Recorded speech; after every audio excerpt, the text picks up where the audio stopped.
নমস্কার। শুভ নববর্ষ। নববর্ষের নতুন বছরে স্মৃতির পাতা ওল্টাতে ওল্টাতে এক বহু পুরনো গল্প, আজ অবশ্য গল্প, সেদিন গল্প ছিল না, মনে পড়ে গেল। ভাবলাম আপনাদের সঙ্গে শেয়ার করি। কমেন্টে লিখে জানাবেন কেমন লাগলো। সম্ভবত তখন আষাঢ় মাস। আমার পিসতুতো দাদার বিয়ে ছিল। বিয়ে অনুষ্ঠান উপলক্ষে খুব মজা আনন্দ চলল। সেদিন বউ ভাতের নেমন্তন্ন রক্ষা করতে যাওয়া হলো। আমাদের পরিবার খুব বড় পরিবার। সেই পরিবারের সবাই যাওয়ার সময় যে যার সময় মতো গেছে, আলাদা আলাদা ভাবে গেছে। আষাঢ় মাস, অল্প অল্প বৃষ্টি পড়ছিল, মাটি প্রায় ভেজাই ছিল। আমরাও গেলাম। আমি, আমার বোন, মা, বাবা সবাই মিলে বিয়ে বাড়ি গেলাম অ্যাটেন্ড করতে। বিয়েতে খুব মজা হলো। হ্যাঁ, হাসি গান। দাদারা সেই সময় খুব বড় লোক ছিল, আমাদের সেরকম পয়সা ছিল না। বিশাল পার্টি অনুষ্ঠান অর্গানাইজড করা হয়েছে। আমাদের অত বড় অনুষ্ঠান এসব দেখে আমরা প্রায় অবাক হয়ে গেছিলাম। খুব আনন্দ। এই আনন্দ করতে করতে মোটামুটি রাত হয়ে গেল। ফেরার জন্য সেই সময় বাস বা কিছু গাড়ি সেরকম ছিল না, পাওয়াই যাচ্ছিল না। তাই আমার এক দাদা বলল যে এখানে আমার একজন চেনা আছে, তার ম্যাটাডোর আছে, আমরা ম্যাটাডোর করে বাড়ি সবাই মিলে বাড়ি ফিরে যাব। সবাই রাজি হলো, আমরাও রাজি হলাম। বিয়ে বাড়ি, বয়স অল্প, সেজে গুজে গেছি।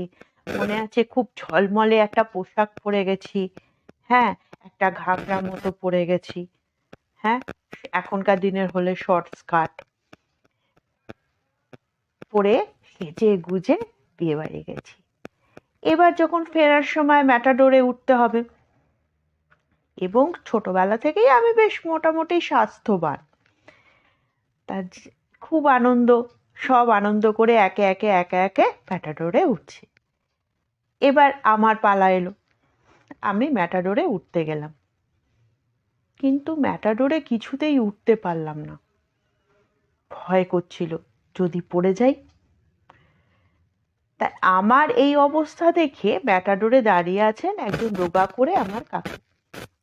তিনি আমায় বললেন যে আয়, হাত ধরছি, উঠে আয়। আমার বাবা পাশ থেকে বললেন, তুমি নিজের চেষ্টায় ওঠো, হাত ধরতে যেও না।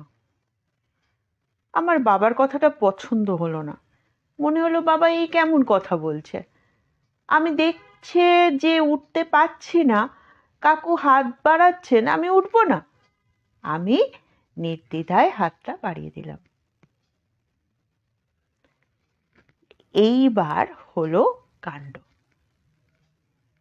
আমার শরীরের সমস্ত ভারটা আমি কাকুর হাতে দিয়ে দিলাম। ব্যাস, কাকুও তাল সামলাতে পারলেন না। কাকুও পড়লেন কাদার ওপর এবং আমি চিৎপটাং। বিয়ে বাড়ি, এক বিয়ে বাড়ির লোক, সবার সামনে আমি কাদা মেখে চিৎপটাং হয়ে পড়ে গেলাম। সবাই যখন হাসছে আমার মনে হচ্ছে আমি বোধহয় লজ্জায় মরে যাব, কিন্তু কিছু করার ছিল না।